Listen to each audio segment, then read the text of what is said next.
மதிப்பிற்குரிய மகரம் ராசி நண்பர்கள், சகோதர சகோதரிகள் அனைவருக்கும் எனது கனிவான வணக்கங்கள். மிகப்பெரிய கஷ்டகாலம் விலகப் போகுது, அதிர்ஷ்ட காலம் ஆரம்பமாக போகுது அப்படிங்கிற தலைப்பை மகர ராசி நண்பர்களுக்கு இந்த பதிவில் நான் கொடுத்துருக்கிறேன். என்னையா காரணம்? சனி பகவானுடைய வக்ர பயிற்சி காலம் ஆரம்பமாக போகின்றது. இந்த ஜூலை மாதம் 13ஆம் தேதி சனி பகவான் உங்களுடைய ராசிக்கு 3ஆம் இடத்துல இருந்து தன்னுடைய சொந்த நட்சத்திரமான உத்திரட்டாதி நட்சத்திரத்தில் பின்னோக்கிய பயணத்தை தொடங்க இருக்கின்றார். இயல்புக்கு மாறான பயணம், அதாவது எதிர் திசையில் வரப்போகின்றார்.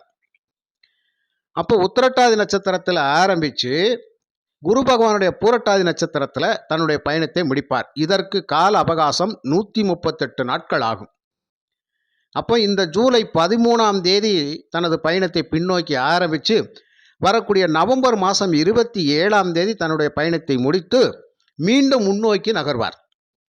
அப்போ 138 நாட்கள் பின்னோக்கிய பயணத்தில் இந்த வக்ர பயிற்சி காலத்தில் மகர ராசி நண்பர்களுக்கு மாற்றங்கள் என்ன நிகழும், முன்னேற்றங்கள் எந்த விதத்தில் கிடைக்கும் அமையும் அப்படிங்கிற சுப பலன்களை மட்டுமே நாம் இந்த பதிவில் பார்க்க போகிறோம். என்னங்க ஐயா, ஒவ்வொரு நாளும் ராசி பலன்கள் ஆக ஓகோன்னு தான் வருது. குரு பயிற்சி பலன் பார்த்தா சூப்பராக இருக்குது, சனி பயிற்சி பலன் பார்த்தா சூப்பராக இருக்குது, ராகுகேது பயிற்சிகளும் சூப்பராக தான் பலன் போடுறீங்க. இதுக்கிடையில் சுக்கிர பயிற்சி பலன், செவ்வாய் பயிற்சி பலன் அப்படின்னு சொல்லி பார்க்க அற்புதமாக தான் இருக்குது, கேட்க ரொம்ப ரொம்ப இனிமையாக இருக்குது. ஆனால் எங்களுடைய கஷ்டங்கள் காரங்கள் மட்டும் மாறவே மாட்டேங்குது ஐயா. என்னையா பண்ணுறது? இதை கேட்டு கேட்டு சலிச்சு புளிச்சு போச்சுங்க ஐயா. நீங்கள் பாட்டுக்கு என்னத்தனாலும் சொல்லுங்க ஐயா. உங்கள் ஜோசியம் சொல்கிறது உங்களுக்கு வருமானம் வருது ஐயா, நாங்கள் கஷ்டத்தில் தான் இருக்குன்னு பல பேர் கமெண்ட்ஸில் வர்றாங்க. ஐயா, நான் ஒரே ஒரு விஷயத்தை நான் சொல்லிக்கிறேங்க ஐயா. மகர ராசியில் நம்ம மட்டும்தான் பிறந்திருக்கிறோம் ஐயா. நம்ம தெருவில் 4 பேரை 40 பேரை பிறந்திருக்கோம் ஐயா. நம்ம ஊரில் உலகத்தில் மகர ராசியில் யாருமே பிறந்திருக்க மாட்டாங்களா? அப்போ எல்லாருமே நம்மளை மாதிரி தான் கஷ்டப்பட்டுட்டு இருப்பாங்களா? கிடையாது ஐயா. இந்த உலக மக்கள் தொகை 12 பிரிவாக பிரித்தா கட்டாயம் எத்தனை கோடி பேர் ஒவ்வொரு ராசியிலும் பிறந்திருப்பாங்கன்னு பாருங்க. மகர ராசியில் பிறந்து இன்ன வரைக்கும் 70 வயசை கடந்தும் கூட இன்னும் மிகப்பெரிய பணக்காரராக, செல்வந்தராக, அப்படியே விடிவெள்ளி மாதிரி இன்னும் பிரகாசிச்சுக்கிட்டு பணம் பொருள் சம்பாதிச்சுக்கிட்டு உச்சத்தில், புகழின் உச்சத்தில் இருக்கவங்க எத்தனை பேரையா இருக்கிறாங்க? நம்ம கண்கொண்டு பார்த்துக்கிட்டு தானேயா இருக்கிறோம். ஆனால் 170% பேர் மகர ராசி நண்பர்கள் கஷ்டமோ கஷ்டம், சிரமத்தில் தான் வாழ்ந்துட்டு இருக்கிறாங்க. என்னையா காரணமாக இருக்கும்? பிறப்பு ஜாதகத்தில் சில விஷயங்கள் இருக்கும்.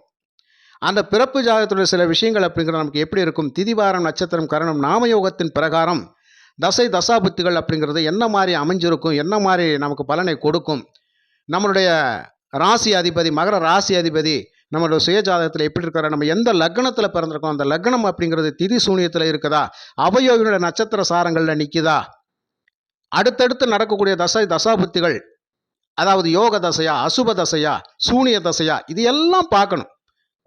ஒரு உதாரணத்துக்கு சொல்கிறேன் ஐயா. ஒருத்தருக்கு ராகு திசை ஆரம்பமாகி போயிட்டுருக்குன்னு வச்சுக்கோங்க. ஒரு உதாரணத்துக்கு தான் சொல்கிறேன். இந்த ராகு திசை 18 வருஷம். ஒரு கர்ணநாதனாக இருந்து நீங்கள் ஒரு பாலவகரணத்தில் பிறந்திருந்தீங்கன்னா அவர் தான் கர்ணநாதனாக வருவார். இந்த கர்ணநாதன் என்று சொல்லக்கூடிய ராகு பகவான் உங்களுடைய ஜாதகத்தில் யோகாதிபதியினுடைய நட்சத்திரத்தில் இருந்தோ அல்லது 1ஆம் அதிபதி, 5ஆம் அதிபதி, 9ஆம் அதிபதியினுடைய நட்சத்திர சாரங்களில் நின்று தசை தசாபுத்தி நடந்தால் இந்த ராகு தசை 18 வருஷம் சூப்பராக வாழ வச்சிரும். அவரே போய் சூனியத்துக்குள்ளே இருந்தார்னா 18 வருஷம் பின்னி பெடல் எடுத்துவார். அதுக்கப்புறம் வரக்கூடிய குரு தசை அப்படிங்கிறது நமக்கு சூனிய தசை அறிஞ்சுன்னு வச்சுக்கோங்களேன்.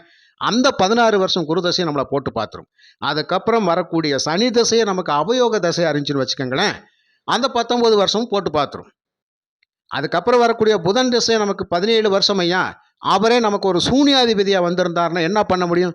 இந்த 4 கிரகங்களோட தசாபுத்திகளை தசா வருஷங்களை கூட்டி பாருங்க, எத்தனை வருஷங்கள் வருதுன்னு பாருங்க. அப்போ அவ்வளவு வருஷம் மகர ராசி நண்பர் கஷ்டப்பட்டுட்டு தான் இருப்பார். அப்போ இதுலேருந்து விடுபடுறதுக்கான வழிமுறைகள் அப்படிங்கிறது பர்ஃபெக்டாக எந்த தெய்வ வழிபாடை பண்ணணும், எந்த ஆலயத்துக்கு போகணும் அப்படிங்கிற விஷயத்தை கரெக்டாக எடுத்து நமக்கு அவயோகினுடைய கோயிலுக்கு போனால் அவயோகத்தை மாற்றலாம், கர்ணநாதனை வலுப்படுத்தினால் கர்ணநாதன் நம்மளை வாழ வச்சிருவார் அப்படிங்கிற அமைப்பும் உண்டு.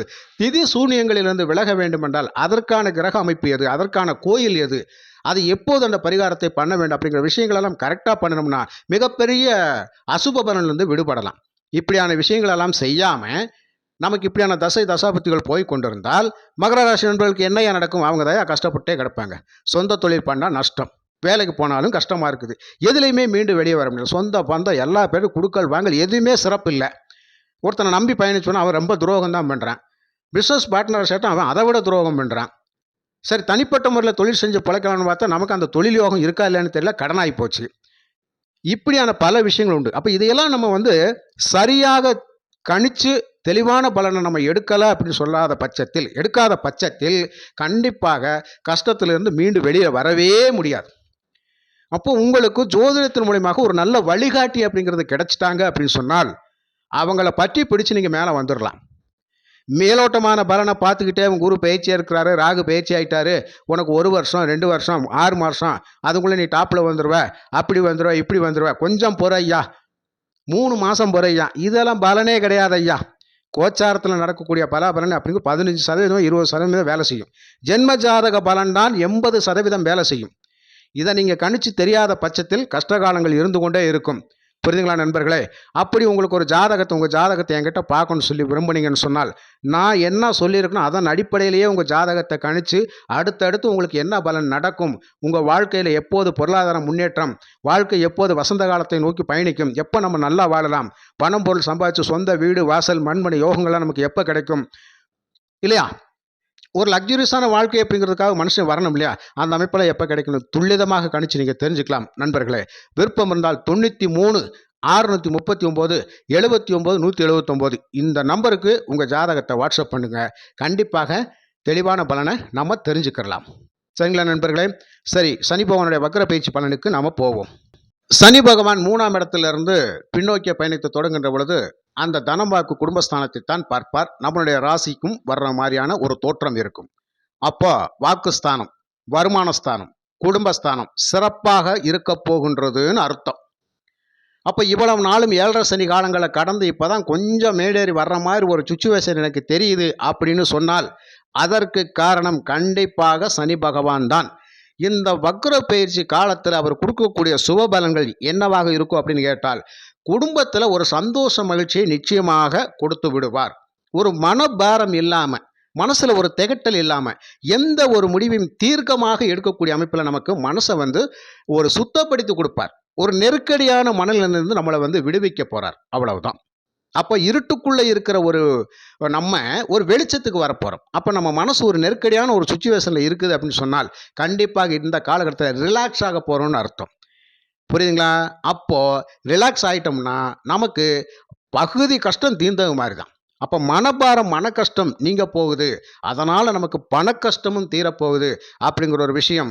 அப்போ 3ஆம் இடம் தைரிய வீரியம் தன்னம்பிக்கை அதிகரிக்க போகுது. இது வரைக்கும் எந்த ஒரு வேலையும் செய்வோமா செய்யக்கூடாதா, பார்ப்போமா பார்க்கக்கூடாதா, போகலாமா வேணாமா, இப்படி ஒவ்வொரு விஷயத்திலும் யோசனை பண்ணி நம்ம தடை தாமதத்தை நாமளாக ஏற்படுத்திக்கிட்டோம். இப்போ நம்ம என்ன பண்ண போகிறோம்னா தூக்கி போட்டு எரிஞ்சிட்டு போயிட்டே இருக்க போகிறோம். எது வந்தாலும் பார்ப்போம்டா அப்படிங்கிற ஒரு நம்பிக்கையை தைரியத்தை இந்த சனி பகவான் கொடுக்க போகிறார். அப்போ சம்பாத்தியத்தை நோக்கி நம்ம கிளம்பிட்டோன்னு அர்த்தம். அப்போ வருமானம் சிறப்பாக இருக்க போகின்றது. இதுதான் இந்த வக்ர பயிற்சி காலத்தில் நடக்கக்கூடிய விஷயம். அப்போ பொருளாதாரத்தில் கண்டிப்பாக ஒரு முன்னேற்றத்தை நாம் கண்டிப்பாக சந்திக்க இருக்கின்றோம். அதேமாதிரி தொழில்முறை வேலை வாய்ப்புகள் சிறப்பாக இருக்க போகுதுன்னு அர்த்தம். அதனால தான் குடும்பத்தில் வருமானம் அதிகரிக்கும், கஷ்டங்கள் நீங்கும்னு அர்த்தம். புரியுதுங்களா? உங்களுக்கு குரு பகவானும் சாதகமான பலனை தரக்கூடிய அமைப்பில் தான் இருக்கின்றார். அவர் உங்களுடைய ராசிக்கு 6இல் இருந்தாலும் 12க்கும் 3க்கும் உரியவர் இல்லையா? அதனால் இங்கே 6ஆம் இடத்துல போய் இருந்து 12ஆம் இடம் வெளியூர் வெளிநாடு அப்படிங்கிற அமைப்பில் போய் இருந்து இந்த உழைப்பின் மூலமாக பணம் பொருளை நாம் சம்பாதிக்கிறதுக்கு தயாராக இருக்கிறோம். வருமானத்தை பெருக்கக்கூடிய அமைப்பில் நாம் இருக்கின்றோம். அதனால தான் ஐயா உங்கள் 10ஆம் இடம் ஜீவனஸ்தானம் வலுப்பெறுது. உங்கள் 10ஆம் இடம் ஜீவனஸ்தானம் வலுப்பெறுது ஐயா. இதுவரைக்கும் தொழிலில் எக்கச்சக்கமான நஷ்டம் ஐயா, மேடேறி வரவே முடியலையா. ஒரு விடிவு காலம் தொழில் நஷ்டம் மாறுமா, பண கஷ்டம் தீருமா, கடனை அடைப்பானா, மீண்டும் தொழிலை விழுந்து போன தொழிலை நான் எழுப்பி நல்ல முறையில் கொண்டு போக முடியுமா, அபிவிருத்தி பண்ணுவனா, கேட்கக்கூடிய அத்தனை பேருக்கும் நல்லதொரு விமோசனம் நிச்சயமாக உண்டு இந்த சனி பகவானுடைய வக்ர பயிற்சி காலத்தில். புரியுதுங்களா? அப்போ 10ஆம் இடம் ஜீவனஸ்தானம் வலுப்பெறுகின்றது. 5ஆம் இடமும் வலுப்பெறுகிறது. அங்கே சுக்கிரனும் இருப்பார்.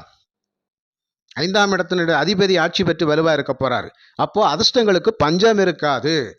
நினைத்தபடி நடக்கக்கூடிய அமைப்பில் தொட்ட காரியங்கள் துலங்கக்கூடிய அமைப்பில் சிறப்பான பலனை தரக்கூடிய அமைப்பில் உங்களுக்கு கிரக அமைப்புகள் சூப்பராக இருக்கின்றது ஐயா. அதனால் நமக்கு பல விதங்களையும் பணவரவு திருப்தியாக இருக்கும். பிள்ளைகளால் பெருமை, உயர் பதவி, உயர் ப்ரமோஷன், உயர் வேலை வாய்ப்புகள் எல்லாமே உங்களை நெருங்கி வந்து கொண்டே இருக்கிறது. அதுவும் உங்களுக்கு கிடைக்கும். மனசு சந்தோஷப்படும்படியான நிகழ்வுகள் உங்களுக்கு நடந்து கொண்டே இருக்கும் ஐயா. பூர்வீக சொத்துக்கள் இருக்கக்கூடிய வில்லங்கங்கள் அகன்று அதன் மூலயமாக இப்போ உங்களுக்கு ஒரு தீர்ப்பு அப்படிங்கிறது கிடைக்கும். அந்த சொத்துக்கள் மூலயமாக ஒரு ஆதாயத்தை பெறுவீர்கள். அப்போ நீண்ட நாட்களாக பூர்வீக சொத்து நமக்கு எப்படா வரும்னு காத்துக்கிட்டு இருந்தவங்களுக்கு அது இப்போது தான் ஐயா உங்களுக்கு கிடைக்க போகுது. உங்களுடைய உடன்பிறப்புகள் சரி வா உட்காந்து பேசி ஒரு தீர்வுக்கு வரலாம் அப்படின்னு ஒரு முடிவுக்கு இப்போ வருவாங்க. குலதெய்வத்துடைய அனுகிரகம் இந்த காலகட்டத்தில் நிச்சயமாக உங்களுக்கு கிடைக்குது. புரியுங்களா? புத்திர பேரு சூப்பர். இது வரைக்கும் மகர ராசியில் பிறந்த எனக்கு திருமணமாகி 5-6 வருடங்கள் ஆகிறதையா, குழந்தை பேர் இல்லை. நிச்சயமாக நல்லதொரு பிள்ளை செல்வத்தை பெற்றெடுக்க போகிறோம். அப்போ பூர்வீக சாபதோஷம் கம்ப்ளீட்டாக நீங்கி அந்த குலதெய்வத்தினுடைய அனுகிரகம் இந்த காலகட்டத்தில் உங்களுக்கு கிடைக்கும். இது நிச்சயமாக நடந்தே தீரும் ஐயா. புரியுதுங்களா? 10ஆம் அதிபதி 5ல்.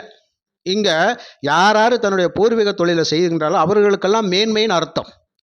புதிய தொழில்களை செய்து கொண்டிருப்பவர்களுக்கும் நல்ல மேன்மையின் அர்த்தம். அப்போ தொழில்முறை வேலைவாய்ப்புகள் சிறப்பாக போயிட்டால் வருமானம் சிறப்பாக இருக்கும் ஐயா. 1008 பிரச்சனைகளை சமாளித்து தீர்த்து வெளியே வந்துடலாம் ஐயா. கடன் கப்பெல்லாம் அடைச்சிட்டு நிம்மதியாக இருக்க போகிறோம். புரியுதுங்களா? 12ஆம் இடம் வலுப்பெறுது. அயன சயன போக விரயஸ்தானம். கணவன் மனைவி ஒற்றுமை சிறப்பாக இருக்க போகுது. அந்யோன்யம் கூடும். ஆன்மீக பணி, அதாவது கோவில் திருப்பணிகள் இருக்கக்கூடிய மகர ராசி நண்பர்களுக்கு நல்ல ஒரு அற்புதமான நல்ல சுபபலன். உங்கள் பேரில் ஒரு கோயில் கட்டிக்கிட்டு இருக்கிறீங்க, அந்த கும்பாபிஷேகத்துக்கு உங்கள் பேரில் நடக்கக்கூடிய அமைப்பெல்லாம் நிச்சயமாக நடக்கும் ஐயா. அந்த பாக்கியத்தை நீங்கள் பெறுவீர்கள். புரியுதுங்களா? அதனால் ஒரு நல்ல அற்புதமான காலகட்டம். அதாவது தானம் தர்மம் புண்ணியத்தை பல தடவை நம்ம செஞ்சுருக்கிறோம். அதுக்கான பலாபலன் இது வரைக்கும் இல்லைன்னா இனிமேல் அது கிடைக்கக்கூடிய அமைப்பு. அப்போ இந்த 138 நாட்களில் அதுவும் உங்களுக்கு கிடைத்துத்தான் தீரும். உங்கள் தர்மம், நீங்கள் செஞ்ச புண்ணியம் உங்களை கைவிடாதையா. புரியுதுங்களா? அதற்கான பாக்கியத்தை நீங்கள் பெறப்போகின்றீர்கள். 2வது தனம்பாக்கு குடும்பஸ்தானம் பலம் பெறுகின்றது. குருவனுடைய 9ஆம் பார்வை 2ஆம் இடம் 2ல் ராகு. எப்படி வச்சாலும் பணம் பொருள் சம்பாதிக்கத்தான் போகிறோம்.